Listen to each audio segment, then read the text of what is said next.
ترى لو انا عرضت عليك شغلانه بمليون جنيه في السنه، يا ترى ايه هي الشغلانه؟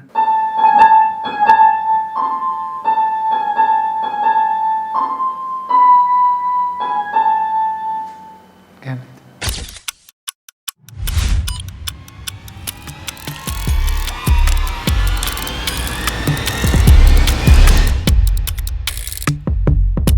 جامد. الشغلانه عباره عن انك تفضل قاعد في اوضه لوحدك لمده 16 ساعه في اليوم، بس بشرط واحد، انك تكمل طول حياتك شغال الشغلانه دي. هل هتوافق؟ فكر في السؤال ده لحد ما تسمع الحكايه دي، حكايه الامير اللي غير حياه ملايين البشر. يا ترى مين هو الامير ده؟ يا ترى ازاي غير حياه ملايين البشر؟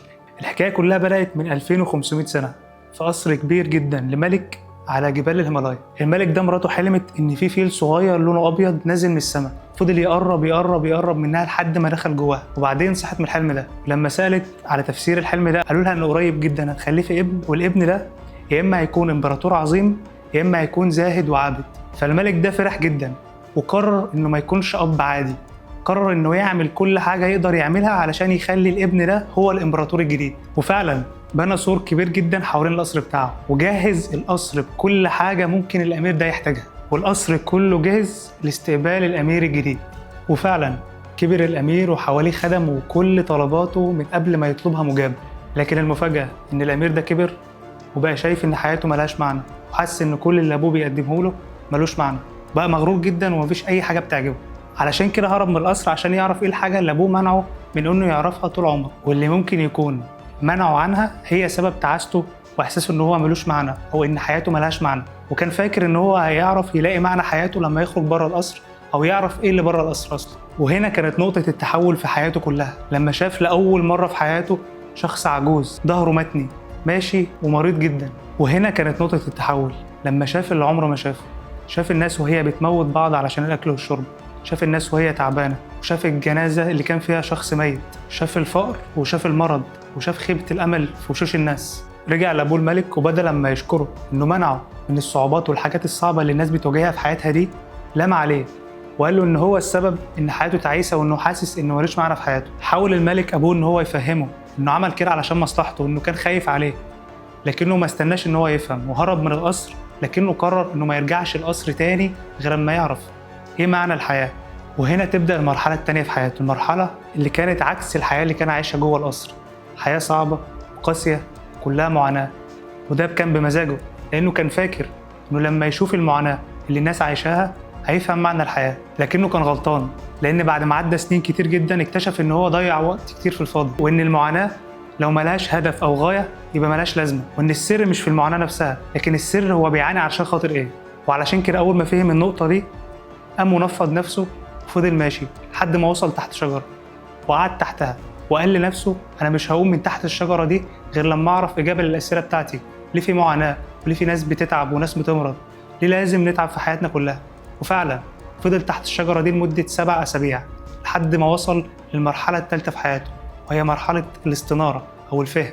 هو فهم 4 حقائق يهمنا منهم حاجه واحده بس، الحقيقه اللي بتقول ان المعاناه ثابت من ثوابت الحياه. الشخص ده هو بوذا او سيدهارتا قبل التنوير. بعد ما فهم اجابات الاسئله بتاعته او افتكر ان هو فهم اجابات الاسئله بتاعته، قرر ان هو ما يبقاش اناني ويحاول ينشر الافكار دي لناس غيره. وفعلا ناس كتير امنت بافكاره دي واتبعته، ولحد النهارده في اكتر من نص مليار بني ادم بيتبعوا الافكار دي او بيؤمنوا بالفلسفه بتاعته. الشخص ده هو بوذا او سيدهارتا.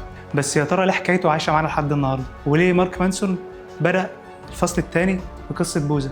مارك مانسون بدأ الفصل الثاني بقصه بوذا لانه كان شايف ان هي دليل على فكره ان المعاناه ثابت من ثوابت الحياه، وان مهما كانت الحياه سهله جدا برضه فيها معاناه وفيها تعب، بس لازم يكون المعاناه دي ليها هدف او ليها غايه عشان يكون ليها لازمه او تستحق ان احنا نستحملها. تاني نقطه اتكلم عنها، بما ان المشاكل ثابت من ثوابت الحياه يبقى هي المشاكل سلسله، لما تحل مشكله النهارده فانت بتخلق مشكله جديده. يعني مثلا لو عندك مشكله صحيه فقررت ان انت تروح الجيم مثلا او تلتزم بالاكل، فده بيخلق مشكله تانية ان انت عايز توفر وقت ومجهود علشان تتمرن او علشان تاكل اكل صحي.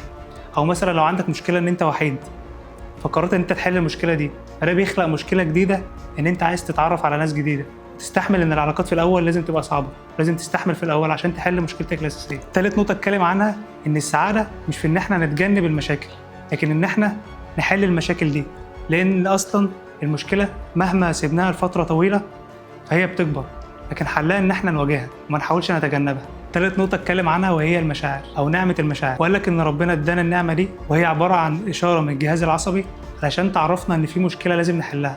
فمثلا اللي شاف منكم دور أمينة خليل في مسلسل لام شمسية، الدور باختصار عبارة عن إن هي واحدة بتعاني من مشاكل صحية كتير وراحت لدكاترة كتير جدا، لكن كلهم كانوا بيقولوا إن جسمها سليم ومفيش فيه أي حاجة. ولما راحت لدكتور نفسي نصحها إن هي تفتكر لو في حاجة حصلت لها زمان ممكن تكون مأثرة عليه دلوقتي، وفعلا فضلت تفتكر لحد ما افتكرت ان في حاجه معينه حصلت لها زمان او مشكله معينه حصلت لها زمان وهي ما واجهتهاش او ما قدرتش ان هي تواجهها او ما كانتش واعيه اصلا ان في مشكله. عشان كده حل مشكلتها دي كان ان هي ترجع للشخص ده وتواجهه، وفعلا بدات تتعافى لما واجهت الشخص ده. فهمنا من الدور ده ان جسمنا بيدينا مشاعر علشان يعرفنا ان في مشكله لازم نواجهها. يبقى كده خلاصه الفصل كله في 4 نقط: ان المعاناه ثابت من ثوابت الحياة، وإن المعاناة هي الدافع إن إحنا نطور من نفسنا، وإن الحياة سلسلة من المشاكل اللي دايماً بنواجهها، وإن السعادة بتيجي من حل المشاكل نفسها مش من تجنبها أو البعد عنها، لأن مهما بعدنا عنها لازم نواجهها في الآخر.